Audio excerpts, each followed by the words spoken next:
छोरी को भाग्य बोल दो। कैसी सोने सी कन्या आई राजा की लड़की, तो मालूम ना कि जब छोरी यहाँ आता तो मनो ना पड़े हो कछु है ना नाई ने की महाराज जा में हमारे क्या कोई काम ना जो ब्याह करवाओ नारद जी ने बिचौलिया बे हम तो जा काम को आए भाई कर चले सो जो बे लगन पत्रिका लेके शिवजी को आए सीधे 4 कदम रह गए दूर। सो भोलेनाथ के गर्दन वाले सांप ने लपेटा मार को जो फसका दई सो 6 कदम उल्टे जाए बड़े पीछे। कुत्ता झाड़ के ठाड़े हुए पंडित जी जी हमारे बैठे बैठे का ऐसे बे जा चक्कर में कि बिच्छू जा लगा कछु मिले हो तो ही ना कछु है ही ना। और जो बे उल्टे गिरे तो उनने कही कि ओ लला इतने आइए कि का है कि तू तो ने का अंगूठा पे हल्दी लगा ले सो तू जा बरना के तिलक कर या मैं मंत्र बोल रहा हूँ यहीं पे।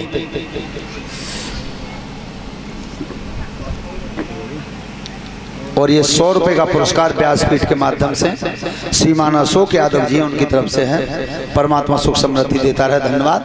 ओ लला तू तिलक कर या मैं मंत्र। नाई ने की अच्छा बाबा ने कही कि मेरी बात सुनो है क्या बोला है वो लड़का। अरे नाई बोला ब्राह्मण तिलक बात विप्र बोलू तो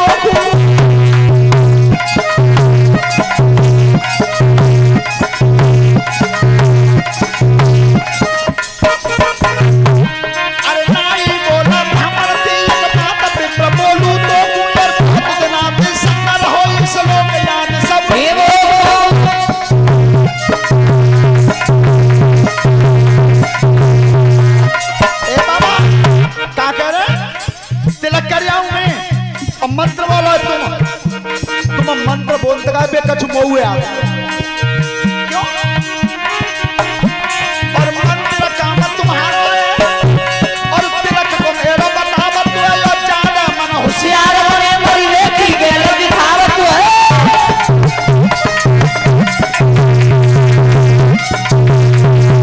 ए बाबा तिलक कर आऊं मैं मंत्र बोलो तुम मरे हो सांप ना दिख रहा। एक बात बता राजू कौन सी बात। अरे दोनों भेजे ना जाने तो दोनों ही तिलक लगाएंगे और जीवन बच के पर्वत पे बालक हो जाएंगे।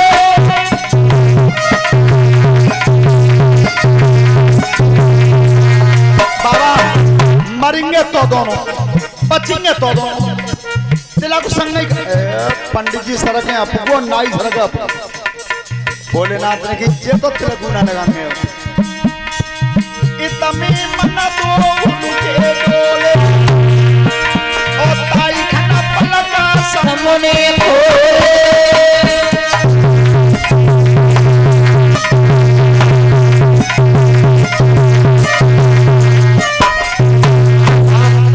भोलेनाथ ने वो गर्दन में तो सांप उतार के भुजा में लपेट दिया। भुजा कर दिया लग ले अब ना काटे लगा दो तिलक। पंडित जी ने बहुत जल्दी तिलक करो और नेक उल्टे सीधे चावल मार के ठीक है हमारा डे बैठानों को ब्याह जाए। वो भैया ने रुक जा। राजा ने कोई सूचना भेजी। हाँ महाराज भेजी। राजा ने जी कही कि जी पूछे यो बारात कितनी आवे तैसी दावत बनवा दो। भोलेनाथ ने की 33 करोड़ देवता आएंगे सब। अब कहिए बैठने का ये घूट पानी तो मिलो ना है। और देख लो बारात कितनी छोटी बताई है। और टाइगर व सांप ने नेक मूड हला के जो जीव तुम कह रहे तैसी कह देंगे। अब जाए अब भोलेनाथ ने विचार करो आज जे खाली लौट गए तो इन्हें दक्षिणा फिर कबू नहीं मिलेगी। ओ भैया अपनी दक्षिणा ले जाओ। अब पंडित जी लखाई करें नायु लखाई करे कि यहाँ कछु है तो तू ना जे देंगे का। पर एक बात जीवन में ध्यान रखना तपे हुए संत और ठहरा हुआ पानी कोई था नहीं होती कितना गहरा हो सकता है। सो नागेश्वर कुंड जल रहा था सामने भाई में तो एक एक मुट्ठी भस्म भरी ले लला अपनी दक्षिणा ले जाओ। नाई नू देख ली देख भरी है और पंडित जी नू देख ली देख भरी है। पर बस सांप के डर के बाद नाई एक ना करिए मोछा कर देगा ना लाओ भस्म रख ले बांध ले। अब जाए हाँ जाओ कह देना राजा ते बारात की दावत अच्छी बनवा में। अब नजर पाई सांप माओ पीछे को हटे सो एक बार पांव रपट को सो 10-20 कदम तो वैसे ही चले गए भाई आप तो नीचे खड़े भये। तब पंडित जी ने कही कि ए लला बेटा तेई बहू घरे रोटी ना करते बाबा, तो चूल्हे में आगे करते हुई हाँ, तो फिर देख तो जी घर ही भर रही है, फैला दे कितना मनो करके आए कि राजा लड़की को ब्याह भैया जाने का मिले हो। अब कोई गांव में पूछा होगा का मिलो तो जी मिली, देखो फैला दे ना। इनकी बाबा सुनो यहाँ तो त्याई गया लगाओ मैं ये लगाओ। अब नहीं क्यों, क्या जवाब दिया उस लड़के ने? अरे नाई बोला ब्राह्मण और घर की रेख समझ झूठी है।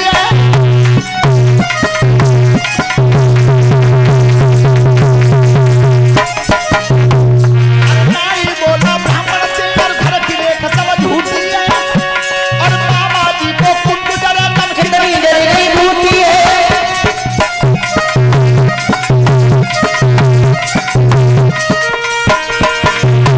और नाई का विश्वास नहीं और बुद्ध मित्र की टोलियां अपने घर को जाए तो कोई गाठी ने खोली है।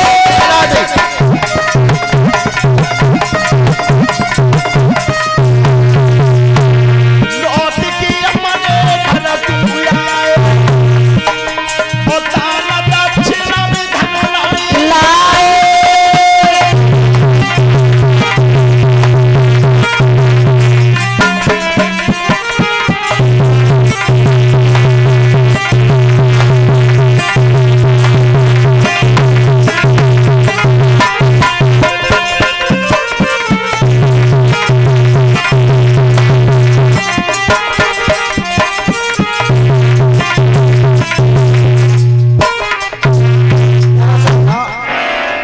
संत की तपस्या के योग की कोई गिनती नहीं हो सकती। कहां तक जा सकता है, कहां तक जा सकता है। और सभी कथा पंडाल में जितने बैठे हैं सब ध्यान से सुने। एक ये संदेश तो मेरा रोजाना है, सभी नौजवान बालक बेटा बीड़ी गुटखा सिगरेट और शराब कभी शरीर के पास मत आने देना।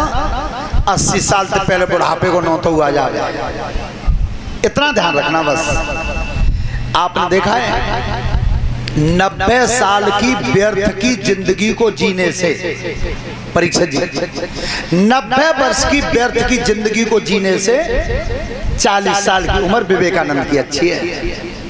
40 साल जिए केवल, लेकिन पता है तुम्हें कि 40 वर्ष की उम्र में ही जब दुनिया को छोड़ गए और पूरे विश्व में अपनी छाप छोड़ गए। जिस समय अमेरिका में गए थे, शिकागो में भाषण हुआ था। एक बहुत अच्छी बात बता रहा हूं कैसी संतों की महिमा रही है अपने भारत की। तो वहां लोगों ने ये कहा हंस के कि एक साधु भारत से भी आया है, तो बिन मजाक बनाई भारत की। तो स्वामी दयानंद ने हाथ उठा दिया, मैं आया हूं भारत से। तो विदेशियों ने कहा कि भारत में तो मूर्ख रहते हैं। स्वामी जी ने कहा क्यों? क्या मूर्ख नहीं है? मैंने ये सुना है कि मथुरा में कोई कृष्ण अवतार हुआ था और एक अवतार के पीछे 16,000 लड़की पागल हो गई, तो मूर्ख नहीं हो? स्वामी जी ने कहा तो बस मुझे थोड़ा बोलने का समय दे। 1 घंटे का समय मिला, केवल 1 घंटे का। और बोलना कहां से शुरू किया? शून्य से। पढ़ने वाले बच्चों ने शायद देखा भी होगा, ये शून्य जो लिखा जाता है इसका आविष्कार सबसे पहले भारत में हुआ। भारत में स्वामी जी ने शून्य से बोलना शुरू किया। 1 घंटे बोलते रहे। वो अगर कोई भाषण सुनना चाहो तो अब भी निकल आता है नेट पे। 1 घंटे तक बोलते रहे और जब मंच से उतर के चले 1 लाख भीड़ थी पंडाल में, 1 लाख। और जितनी भीड़ थी सब स्वामी विवेकानंद के संग नहीं चल दी पीछे। स्वामी जी ने कहा खड़े हो जाओ, मेरे पीछे क्यों आ रहे? तब उस पब्लिक ने कही कि महाराज तुम्हारी वाणी में वो जादू है कि तुम्हारे शब्द सुनकर के अब हमें यही नहीं मालूम कि हम पीछे चल रहे हैं कि खड़े हैं, भूल गए सब। तो देखो स्वामी जी का जवाब क्या था अमेरिका में, दूसरे देश में, और मेरे भारत के संत का वो जवाब तुम्हें अच्छा लगे तो एक महात्मा के नाम की ताली बजाना जोर से। तब कही समस्त जनता से कि मैं भारत की धरती का एक मामूली सा पौधा हूं, भारत की धरती का एक मामूली सा अंकुर हूं, ताकि पीछे तुम 1 लाख भाज रहे हो, वो तो मेरे भारत में प्रकट हुआ एक साक्षात पूर्ण ब्रह्म था। वो पूर्ण ब्रह्म था जिसके पीछे तुम बता रहे हो 16,000 लड़की पागल हुई। दूसरी बात, जब स्वामी जी निकल के आ रहे थे रास्ता पे, एक वेश्या खड़ी थी और उस वेश्या ने स्वामी जी का रास्ता रोका। खड़े हो जाओ। स्वामी जी खड़े हो, कहिए मैं तुमसे विवाह करना चाहता हूं। वेश्या ने कही विवेकानंद जी से, मैं तुमसे शादी करना चाहती हूँ। क्यों? स्वामी जी का जवाब था, क्यों करना चाहती हो? क्या मैं इसलिए विवाह करना चाहती हूँ कि मैं तुम जैसा बेटा चाहती हूँ। देखो विचार उसका भी अच्छा था, तुम जैसा पुत्र चाहती हूँ। पर धन्य स्वामी विवेकानंद को इधर से जवाब क्या दिया था, वो जवाब आपको फिर अच्छा लगे तो फिर एक संत के नाम की ताली बजाना। तब कही थी उस वैश्या से, सुनो तुम मुझ जैसा बेटा चाहती हो, इसलिए तुम्हें मुझसे शादी की जरूरत नहीं पड़ेगी, आज से तुम मुझे अपना बेटा ही स्वीकार कर। ये थे स्वामी विवेकानंद, ये थी भारत की पहचान। तो जीवन में ध्यान रखना, पूजा हुई हो तो चरित्र की हुई है, शरीर की नहीं हुई। आज भोलेनाथ जब वो भस्म दे दी थी तो पंडित जी चले गए अपने घर को, नाई चले गए अपने घर। जैसी दरवाजे पर खांसे बताया हमारे गुरुजी ने, सो पंडिता ने भीतर से लिख रही, उन्होंने की आ गए तुम, आ गए गठरिया को ला रहे हो काय की, एक मालू ना मिलो पलना देखा जो पागल माल गुरु रही है, खैरियत मना हम ही जिंदे आए। क्यों है वो वरना काय को है, बहुत पुराने जमाने को महात्मा है। देख मूड में सांप, नार में सांप, कान में सांप, हाथन में सांप, पेड़न पर बीछू काता ततैया में हिल्लो का छुआ छोरी और मन्नो पर हो जाता। एक हजू मिलो ना, अरे और मिलवे को रो रही अच्छी ना देख रही, हम बच गए जाइए बहुत है। एक बात ध्यान रखना यज्ञपति जी, जे दुनिया न तुम्हारे चक्कर में न मेरे चक्कर में, जे सब अपने चक्कर में, अपने चक्कर में। कैसे कि देखो बाल को ध्यान धर के सुनियो, हम इन पे बता रहे हैं, जब मेठ ने एक नौकरी कर ली, साइकिल पे जाते हैं, सो कहो फैक्ट्री में नौकरी करी, वहां में 70 आदमी काम करते। एक दिन जो लौट के आए घरे साइकिल लेके बड़े उदास, साइकिल ठाड़ी कर दी। सो घरे पूछी कि वो कैसे उदास, कैसे कुछ बात है का? एक बात का आज तो मान लो खैरियत पर ही बच गए हम। क्यों कि फैक्ट्री में काम करते गए, वो 3 मंजिल गिर पड़ी और 70 आदमी मरे दब के। बिन्ने घरे कही कि तुम कैसे बच गए? कि मैं तो तुम्हारी सब ताई घर बीड़ी पीवे लेकर आओ। क्या तो बीड़ी पीवे लेकर आऊं और क्या वो गिरी है? तुम्हारी सच्ची बहुत बढ़िया, मैं गंगा जी नांग तुम्हारे सब घर में कथा करवाएंगे हम अपने घर, तुम बच गए जी बहुत। और सांझ को लला बबलू टीवी पर समाचार आए, और जो टीवी को बटन खोलो वहां में समाचार आए कि जो फैक्ट्री में 70 मजदूर दब के मर गए, प्रधानमंत्री ने सब 1-1 करोड़ रुपया दें। जो 1 करोड़ की खबर सुनियो, टीवी बंद करके घेर बजा के पीछे तबाज दिया, और तो तक मेठ दानों में ले रहे भैंसे। सो पीछे तबाज आई, सुनना रहे कहा है क्या बीड़ी में आंचल लगी कबू, तुम बीड़ी पीवे लेकर के ना आते तो आज 1 करोड़ मऊए ना मिलते।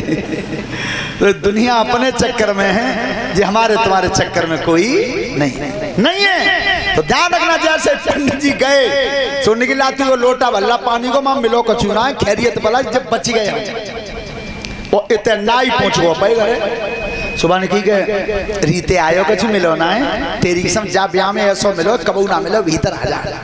एक काम मिलो देखा ना, कभी दिक्कत तो है ही नहीं। देख जी बाबा जी की तपस्या की जड़ी बूटियों की भस्म है, जा तू ले जा। बाहर गैया पर डालता, भैंस पर डालता, लवार में डालता, खूटन पर डालता, अप पर डालता, मुँह पर डालता, सब गरम पहला। तुझे मान लिया अब कोई रोग धोग बीमारी हमारे यहाँ कबू, ए महाराज जी बहुत बढ़िया करता तुम्हारी संग। रुपया पैसा रोज में तो जित कबू ना मिले चीज जो आज मिली है। ध्यान रखना, संत की तपस्या का योग ऐसा रहा कि आज बार लड़की ने वो गांठ भीतर आंगन में खोली। बताया हमारे गुरुजी ने कि खोलते हुआ क्या, सुनो भूपधरि ध्यान, अरे लिखो ईश्वर कोई हो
दोनों प्राणी बटोर रहे हैं, सोने की भरमार भई है घर में। और उते बैठ के ना का वो है, अरे तेरा सायन कुपानी और पेट में भरो न छीन भाज की आई रंग सुरानी जाके पेट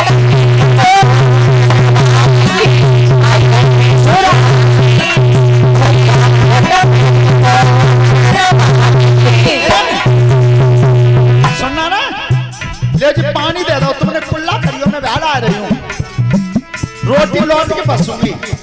अब नाई के घर में आई पंडितानी एरी कत्रिया बाल करिए ने का नाइन ने भीतर की चाची टाइम ना है तो तक वे भीतर आई, ये बेना जी सोनो खाते आवते घरे, ये सब घर वाले को सोने थे।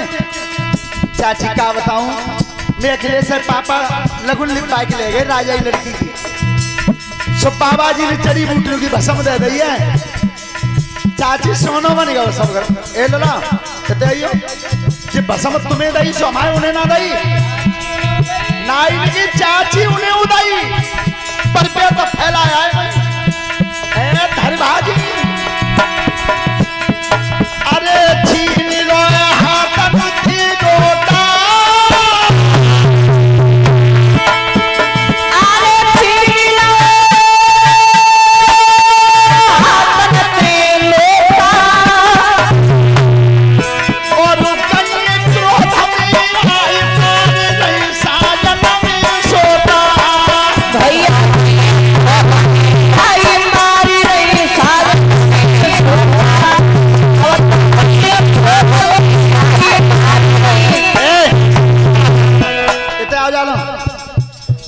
तो काकई तुमने का काशी पढ़ गया हूँ, काशी की डिग्री है मुंह पर कहीं तुमने आज सभी काशी की डिग्री चूल्हे में चढ़ा दी, मेरा पेट हो रहा आज बनाई तो सोने से भरेगा तुम्हें लोग में ही आज। ए भैया जो मेट पे धनकुटा पर पीछे थे अब भूल गए जानते, अब भजन करो भगवान को, हे दीनानाथ हमारी जिसमें तुम समदर्शी हो, तो अब मेट की बाड़ी लगी है कहाँ कैलाश पहाड़, दोनों हाथ भस्मती भर की शिविर फैलाई, जितनो सोनो नाई के घर में विप्रत हो पहुंचाई। बोलिए सच्चिदानंद